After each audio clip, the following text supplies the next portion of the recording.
What is IELTS?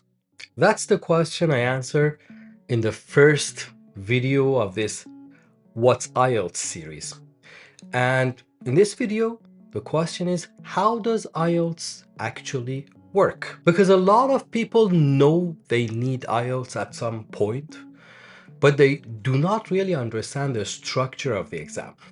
They know the name, they know the band score they need, but the test itself still a bit foggy and vague. And that is a problem because when the format of the test is unclear, everything feels more stressful. Everything feels bigger than what it is. Everything feels more confusing than it really should be. So in this video, I want to make the whole thing simple. By the end of this lesson, you will understand the two types of IELTS, the four parts of the test, and the main differences between academic and general training. And once you understand that, IELTS starts to look less like a monster and more like a system. Hello, everybody. Welcome back to my channel. My name is Ethan. In the previous video, I answered a very basic but very important question. What is IELTS? I talked about what IELTS is, who needs it, and who doesn't need it, and why this exam matters at all. If you haven't watched that video, uh, you can go watch it before or after this one. Now, we move to the next question. How is IELTS organized? What does the test actually look like? Let's make that clear right now. The first thing you need to understand is this. IELTS is not just one single test in one single format. There are two versions of IELTS, academic IELTS and general training IELTS. This is one of the first things that confuses people. They hear the word IELTS and they imagine it's the same exam for everybody. But that is not really true. Yes, both versions are called IELTS. Yes, both versions test your English. Yes, both versions are accepted for important purposes, but they're not identical. And the difference matters a lot because if you prepare for the wrong version of the test, you're already making life harder for yourself.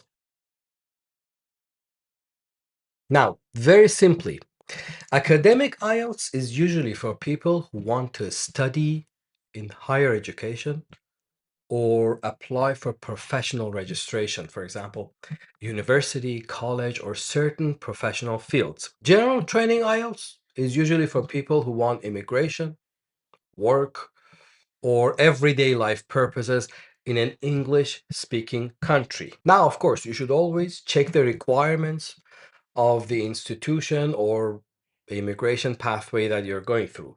You do not guess, you should not assume anything, check. Because the test you need depends on your goal, and many students are confused right here at the very beginning. Some people think general training is just the easy version of IELTS. That is not the best way to think about it. It's better to say this. They're designed for different purposes, not exactly easy or difficult. Now, here's the good news. Although there are two versions of IELTS, the overall structure is still quite similar. Both versions test four skills: listening, reading, writing, and speaking. The basic framework stays the same, and that is useful to know because it gives you a mental map. You're not dealing with 20 different parts. You're dealing with four core skills. That already makes the exam feel more manageable. Now let's talk about the part that really matters. Where do academic and general training actually become different? The biggest differences are in reading and writing. Reading and writing are where students really need to pay attention. In academic reading, the texts are usually more academic in style. They're more formal, they're more the kind of material connected to higher education at universities, articles or serious informational texts. In general training reading, the texts are more connected to everyday life, workplace situations, notices, advertisements, instructions, and general reading materials. That does not mean general is easy. Personally, I prefer academic reading to general reading. Why?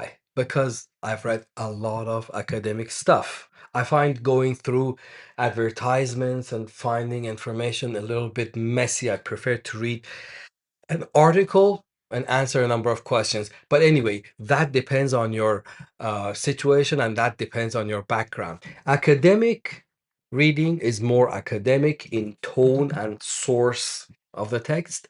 General is more practical and everyday in tone and source of the text. Writing is another major difference. In academic writing, task one usually asks you to describe or summarize visual information like a graph, a chart, a map, etc.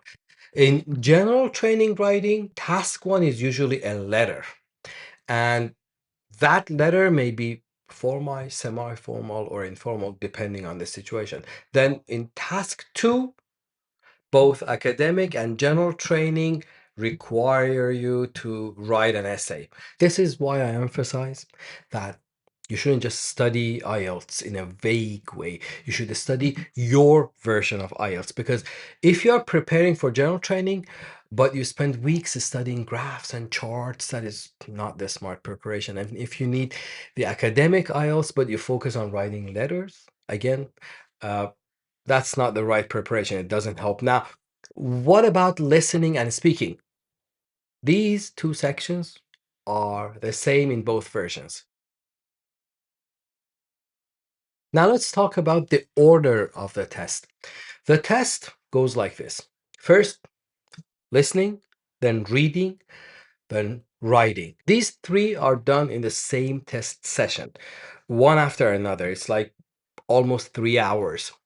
Uh, this is why test day can feel long and tiring. And then there's speaking. The speaking test may be on the same day, or it may be on a different day depending on the test center and the arrangement you have with them. So you should not assume everything happens in one single block every time. Sometimes it does, sometimes the speaking test is scheduled separately. You need to know your date, you need to know your time, and you need to know where you're supposed to be for each part. So we learned that IELTS is not just another exam, it's a serious test. It takes time, it takes focus, and it takes energy. A lot of energy. That is another reason why understanding the format matters. Because when you know the structure of the test before you take it, you do not waste mental energy on surprises. And in an exam like IELTS, mental energy is precious. Precious. Now, maybe somebody says, okay, fine, academic, general training, four skills, some differences. Why is this such a big deal? It is a big deal for a very simple reason. Confusion creates panic, and panic destroys performance. Let me say that again. Confusion creates panic, and panic destroys your performance. A lot of people who fail IELTS are not weak in English. They do not understand the system. They do not understand the sections. They do not understand what changes and what stays the same. And even before they answer one question, they already feel lost. And that feeling is poison in an exam. Many years ago, one day I was talking to one of my ex-colleagues. We used to work in the same place together. She just casually mentioned that she'd signed up for IELTS and she was taking it, I think, in a couple months. And I said, I might have some tips for you. Why don't you come to my office and we talk about it before you take the test? Then I didn't hear from her for a while. And next time we were talking, she said she had taken the test and scored 7 overall. Now, many people might dream of getting a 7 in IELTS, but she was clearly unhappy. And I understood why. This is a college level English instructor with decent command of English, very fluent, very accurate, an experienced teacher. Uh, I honestly felt a little disappointed and was like, I told you to come see me before the test. I could have given you tips. She said, oh, I thought it's just another test. What's the big deal? How hard can it be? Long story short, she signed up for the next test.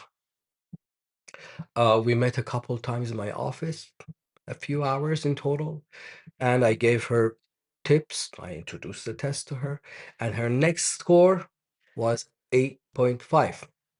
This is why you should know your test, even if you're an advanced learner of English. There's an old military idea: before you enter the battlefield, you should know the battlefield. And IELTS is like that. It's not war, but it's still pressure. It's still performance. It's still one of those situations where clarity gives you strength. If the exam feels mysterious, your anxiety goes up. If the exam feels familiar, your anxiety goes down. And that is why understanding the format of the test is not some small side topic. It's the beginning of intelligent preparation. So let's quickly recap. There are two versions of IELTS: academic, general training. Both versions test four skills: listening, reading, writing, and speaking. The main differences are in reading and writing. And the test usually goes in this order: listening, reading, writing. And speaking may be on the same day or on another day. This is the basic structure. In the next video, I'm going to talk about another very important question. How is IELTS scored? In other words, what is a band score? What do band 5, 6, 7, or 8 actually mean? So make sure you watch that next lesson. And if this video helped you, subscribe to the channel, hit that like button, and if you know someone who's confused about IELTS, send them this video. Thank you for watching, and I'll see you in the next one.